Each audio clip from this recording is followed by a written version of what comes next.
বউ আসবে কালকে, চলবে জাদুর পালকি। ও বুঝি তুই খাস কি? খিচুড়ি আমি খাই না, পিঠা যদি পাই অন্য ধরনের খাবো, বহুত খাই।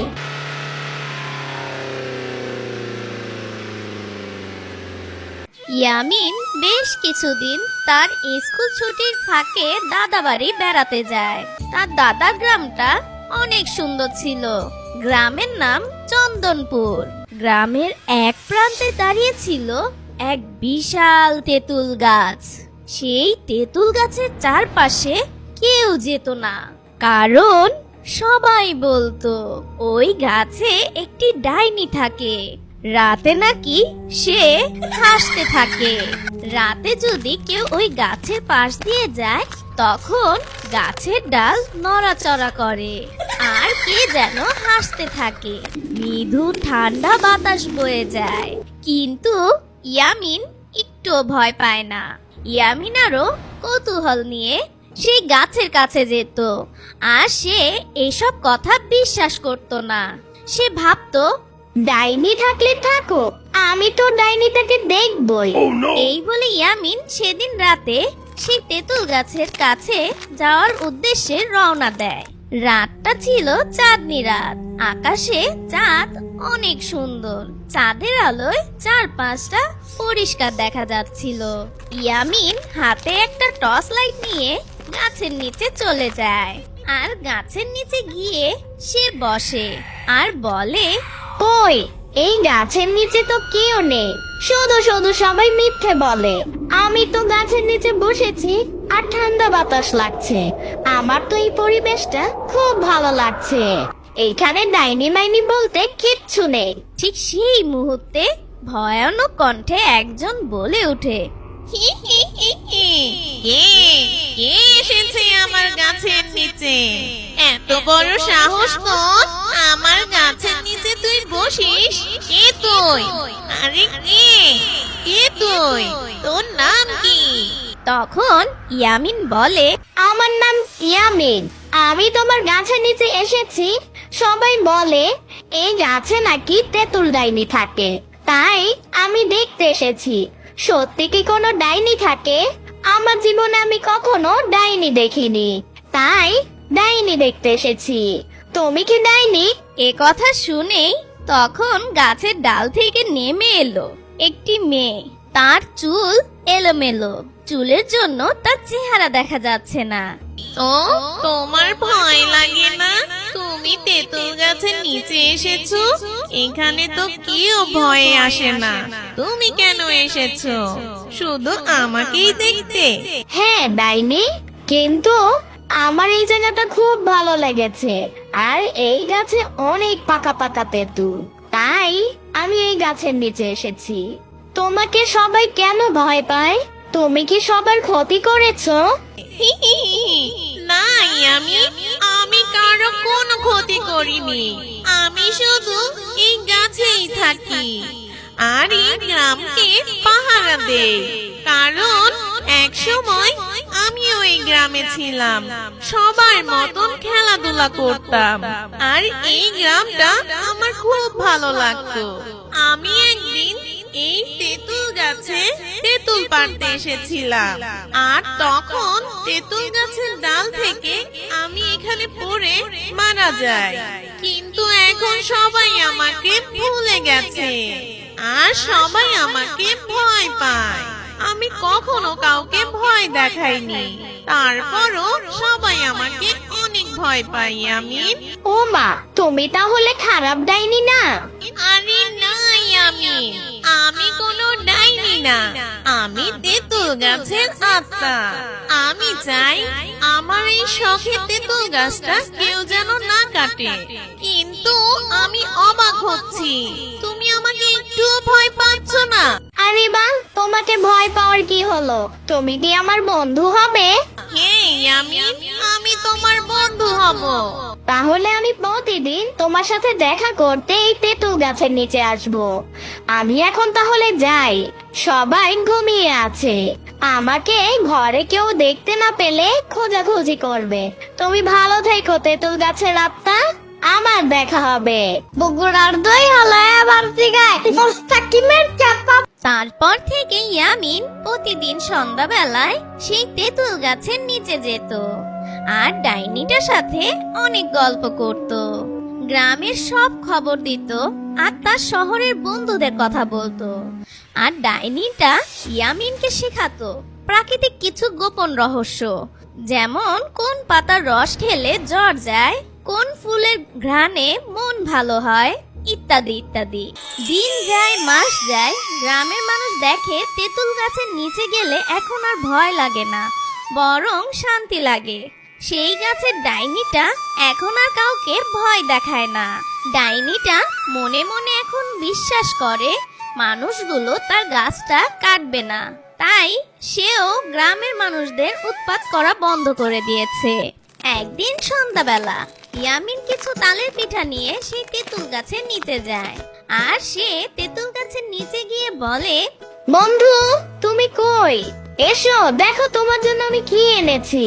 ঠিক তখনই ডাইনিটা ইয়ামিনের সামনে আসে আর এসে বলে, ইয়ামিন, তুমি যখন আমাকে বন্ধু বলো আমার খুব ভালো লাগে। ও মা, এ দেখি তালের পিঠা, আমার জন্য এনেছো নাকি? হ্যাঁ বন্ধু, তোমার জন্য আমি মায়ের হাতে তালের পিঠা এনেছি। মা আমাকে খেতে দিয়েছিল, তাই আমি নিয়ে এসেছি তোমার সাথে ভাগাভাগি করে খাবো। ইয়ামিন, তুমি আমার প্রথম মানুষ বন্ধু, আমার খুব ভালো লাগছে। আমি জীবিত থাকতে আমার কোনো বন্ধু ছিল না, যাক পেতনি হয়ে একটা বন্ধু তো পেলাম।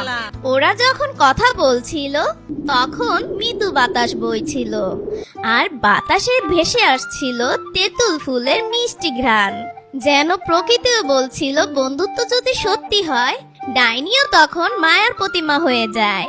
তখন ইয়ামিন বলে, বাহ, এত সুন্দর মিষ্টি ঘ্রাণ কোথা থেকে আসছে? ইয়ামিন, এটা হচ্ছে তেঁতুল ফুলের ঘ্রাণ। তেঁতুল ফুলের আবার ঘ্রাণ হয় নাকি?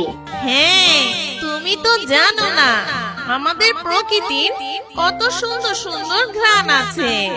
আমি আস্তে আস্তে তোমাকে সব গাছ সব ফুলের রহস্য খুলে বলবো। আচ্ছা বন্ধু, তুমি থাকো, অনেক রাত হয়ে গেছে, আবার দেখা হবে। ইয়ামিনের মা আর তার বাবা লক্ষ্য করলো ইয়ামিন কেমন যেন বদলে গেছে। আগের মতন সেই ইয়ামিন চঞ্চল নেই, সে শান্ত হয়ে গেছে, সে পড়াশোনায় মনোযোগী হয়েছে আর প্রকৃতিকে ভালোবাসতে শিখছে। প্রতিদিন সন্ধ্যায় সে গাছের নিচে বসে কার সাথে যেন গল্প করে, এটা ইয়ামিনের মা খুব লক্ষ্য করছিল। তখন ইয়ামিনের মা চিন্তিত হয়ে বলে, ইয়ামিনের কি হয়েছে? ও কেমন যেন বদলে গেছে, আর ওই অভিশপ্ত তেঁতুল গাছের নিচে ও প্রতিদিনই যাচ্ছে। আমাকে এই ব্যাপারটা ইয়ামিনের বাবার সাথে বলতে হবে। ডাইনিটা ইয়ামিনকে শেখাতো গাছপালার ভেষজ দিয়ে অসুস্থদের সাহায্য করা। সেদিন রাতেই ইয়ামিন যখন বাড়ি ফিরে আসে তখন তার মা ইয়ামিনকে জিজ্ঞেস করে, ইয়ামিন, তুমি প্রতিদিন ওই তেঁতুল গাছের নিচে কেন যাও? তুমি জানো না ওখানে একটা অভিশপ্ত ডাইনি থাকে? আম্মু, ওই তেঁতুল গাছে কোনো ডাইনি থাকে না, ওই তেঁতুল গাছে একটা আত্মা থাকে, সেটা আমার বন্ধু, ও অনেক ভালো আম্মু। কি বলছো ইয়ামিন? একটা ভূত কোনো মানুষের বন্ধু হয় নাকি? হ্যাঁ হ্যাঁ আম্মু, ও আমার খুব ভালো বন্ধু, ও অনেক ভালো, ও এই গ্রামটাকে রক্ষা করছে। ইয়ামিন, চুপ থাকো, যাও ঘরে যাও, তুমি আর ওই তেঁতুল গাছের নিচে যাবে না। এরপর ইয়ামিন তার ঘরে চলে যায় আর ইয়ামিনের মা ইয়ামিনের দাদির কাছে এই কথাগুলো বলে। তখন ইয়ামিনের দাদি বলে, সর্বনাশ বৌমা, ও কেন ওই তেঁতুল গাছের নিচে যাচ্ছে? তুমি খেয়াল রাখবে না? ওর দিকে খেয়াল রাখা দরকার ছিল তোমার। দেখি কালকে আমি হুজুরের কাছে যাব, সে কি বলে। এভাবে বেশ কিছুদিন কেটে যায়। ইয়ামিনের মা খেয়াল করে ইয়ামিন আগের মতন আর হাসে না, আর ও একা একা বসে থাকে মন খারাপ করে। আর প্রায় রাতে ইয়ামিন একাই বাইরে চলে যায়। একদিন গ্রামের হাটে চার দোকানে একটি লোক বলছিল, আমি দেখেছি ইয়ামিনের উপর ভূতের ছায়া পড়েছে। ওই তেঁতুল গাছেই ডাইনি থাকে। ওই ডাইনিটাই ইয়ামিনের ভেতরে ঢুকে গেছে। খবরটা আগুনের মতন পুরো গ্রামে ছড়িয়ে পড়ে। ইয়ামিনের বাবা মা এই খবর পেয়ে অনেক ভয় পেয়ে গেল। ইয়ামিনের মা রাতের বেলা কাঁদতে কাঁদতে বলে, আমার ছেলেটা এমন ছিল না, কে যেন ওর উপরে কিছু করেছে।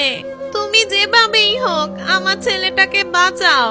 তখন ইয়ামিনের বাবা গ্রামের হুজুরকে ডেকে আনে।